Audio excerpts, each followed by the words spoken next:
किसानों की ओर से बंद का आह्वान किया गया था और इसका असर भी दिखना शुरू हो गया है सुबह से ही।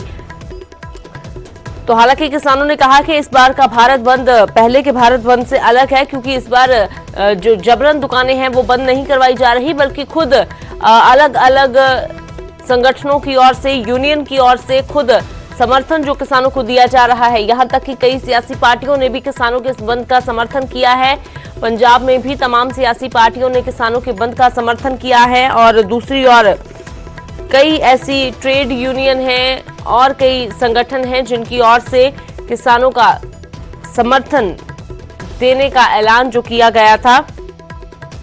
तो फिलहाल पंजाब से लेकर हरियाणा तक की तस्वीर आपको दिखा रहे हैं कि कैसे किस तरीके से जो भारत बंद है। तो पंचकुला से मनोज कुमार हमारे सहयोगी जुड़ गए हैं और ऐसे ही रोहतक से धीरेन्द्र चौधरी और कुरुक्षेत्र से अशोक यादव जुड़े हुए हैं। जान लेते हैं कि किस तरह का असर जो देखने को मिल रहा है। तो मनोज का रुख करते हैं सबसे पहले। तो मनोज, 4 महीने पूरे हो गए हैं आंदोलन के और ऐसे में आज भारत बंद का जो ऐलान किया गया था, जो कॉल थी, कितना असर उसका पंचकुला में देखने को मिल रहा है, कैसी तस्वीरें? देखिए अमृत, जो आज भारत बंद का आह्वान किया गया है संयुक्त किसान मोर्चा की तरफ से, सबसे बड़ी बात तो यह है कि अभी तक पूरे दिन का भारत बंद कभी नहीं था। आज सुबह 6 बजे से शाम 6 बजे तक ये बंद की कॉल दी गई है।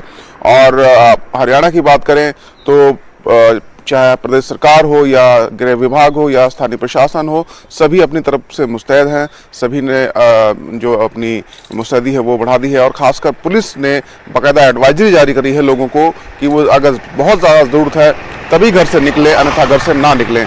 भारी वाहनों को डाइवर्ट करने के लिए जो अल्टरनेट रूट्स हैं वो तय किए गए हैं। खासकर NH 44 पर जो वाहन जम्मू कश्मीर, हिमाचल प्रदेश या पंजाब से होते हुए दिल्ली, गाजियाबाद, नोएडा की तरफ जाते हैं, उनको डाइवर्ट कर दिया गया है। खासकर सोनीपत के बहालगढ़ से उनको डाइवर्ट किया गया है, बागपत के रास्ते उनको गाजियाबाद भेजा जा रहा है या पानीपत के सनौली के माध्यम से भेजा जा रहा है। और जहां तक पुलिस की बात है, पुलिस ने नाकेबंदी बढ़ाई है, कुछ अतिरिक्त डिप्लॉयमेंट भी की गई है। मुख्यमंत्री मनोहर लाल से जब इस बारे में कल पूछा गया तो उन्होंने कहा कि बंद हो चाहे विरोध प्रदर्शन हो, सबका अधिकार है, लेकिन वो सब शांतिपूर्ण होना चाहिए, किसी प्रकार की हिंसा, तोड़फोड़ नहीं होनी चाहिए। और इसको लेकर हाल ही में हरियाणा सरकार ने एक एक्ट भी सदन में पारित किया है। और ये रही बात पंचकुला की, तो पंचकुला में अभी शहर के भीतर कोई बंद का असर नहीं है, सब कुछ सामान्य चल रहा है। लेकिन जो शहर के बाहर जो मुख्य रास्ते हैं, जो राष्ट्रीय राजमार्ग हैं, स्टेट हाईवेज हैं, वहां पर जितने टोल प्लाजा हैं वहां पर बंद की कॉल दी गई थी। तो जो जानकारी आ रही है कि वहां पर किसान इकट्ठा हो गए हैं और जो नेशनल हाईवे है, टोल प्लाजा जहां मौजूद हैं, वहां पर वाहनों को रोका जा रहा है। चाहे वो पंचकुला से अगर यमुनानगर साहा वाला हाईवे हो या पिंजौर से हिमाचल प्रदेश जाने वाला हाईवे हो, वहां पर इसका असर देखा जा रहा है। जी बिल्कुल मनोज, तो क्योंकि हरियाणा के किसान भी बड़ी तादाद में आंदोलन में डटे हुए हैं, तो जाहिर सी बात है कि असर यहां पर भी देखने को मिल रहा है। रोहतक से धीरेन्द्र चौधरी हमारे सहयोगी जुड़े हैं। तो धीरेन्द्र, फिलहाल क्या कुछ जानकारी है, कैसा असर बंद का देखने को मिल रहा है? देखिए, सुबह 6 बजे से कॉल किया गया था कि भारत बंद सुबह 6 बजे से लेकर शाम 6 बजे तक रहेगा, लेकिन अभी तक उसका कोई असर नहीं नजर आ रहा।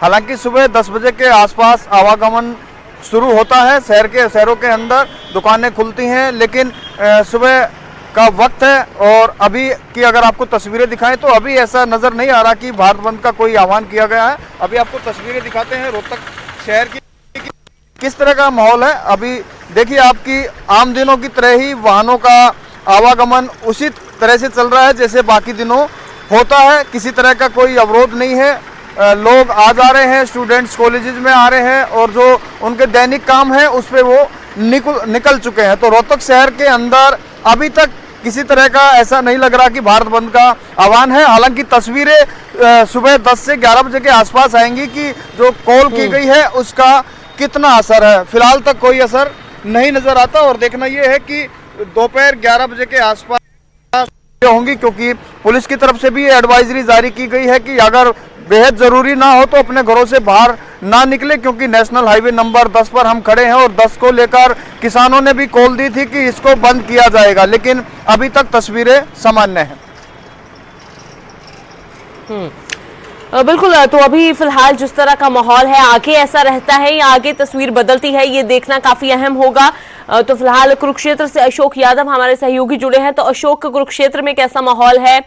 रोहतक में तो ज्यादा असर नजर नहीं आ रहा, फिलहाल कुरुक्षेत्र में तस्वीरें कैसी हैं? कुरुक्षेत्र की बात की जाए तो कुरुक्षेत्र में जो अंबाला हिसार जो सहारनपुर रोड है, मैं वहां पर मौजूद हूं। रोजाना की तरह पे यहां पर अभी बंद का कोई असर नहीं दिखाई दे रहा है, क्योंकि जो भारतीय किसान यूनियन संयुक्त किसान मोर्चे ने आह्वान किया था कि आज सुबह 6 बजे से लेकर शाम के 6 बजे तक बंद का आह्वान किया गया है। देखिए अभी दुकानें जरूर बंद है, क्योंकि सुबह सुबह का समय है, क्योंकि दुकानें जरूर बंद है। लोग अपनी इच्छा से जो किसानों को समर्थन दे रहे हैं, और ये कुरुक्षेत्र कैथल जो सहारनपुर होते हुए का मार्ग है, तो कहीं ना कहीं यहीं पर किसानों ने बैठना है। यहीं पर किसानों ने आह्वान किया था कि इस मार्ग को पूरी तरह से जाम किया जाएगा। हालांकि 6 बजे का टाइम दिया था, अभी 7:30 पौने 8 का समय हो चुका है, किसान यहाँ नहीं पहुंचे हैं। पुलिस ने भी पूरी तरह से अपनी तरफ से एडवाइजरी जारी की है। कहीं ना कहीं किसानों को पूरी तरह से समर्थन दिया जा रहा है, और जिस तरह से ये पहला चांस होगा कि पहली बार सुबह 6 बजे से लेकर शाम को 6 बजे तक पूरी तरह से आज जो बंद का आह्वान किया गया है। ट्रेनें भी जो सुचारू रूप से चल रही है। अभी एक ट्रेन निकली है, दिल्ली अमृतसर नेशनल हाईवे है जो ये भी खुला हुआ है, और जो अंबाला सहारनपुर रोड है मैं उसमें मौजूद हूँ, ये भी पूरी तरह से सामान्य रूप से चल रहा है, क्योंकि किसानों ने आह्वान किया हुआ था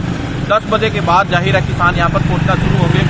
बंद की बात की जाए तो कहीं ना कहीं बंद का जो असर है अभी तक मिला जुला असर दिखाई दे रहा है धर्मनगरी कुरुक्षेत्र।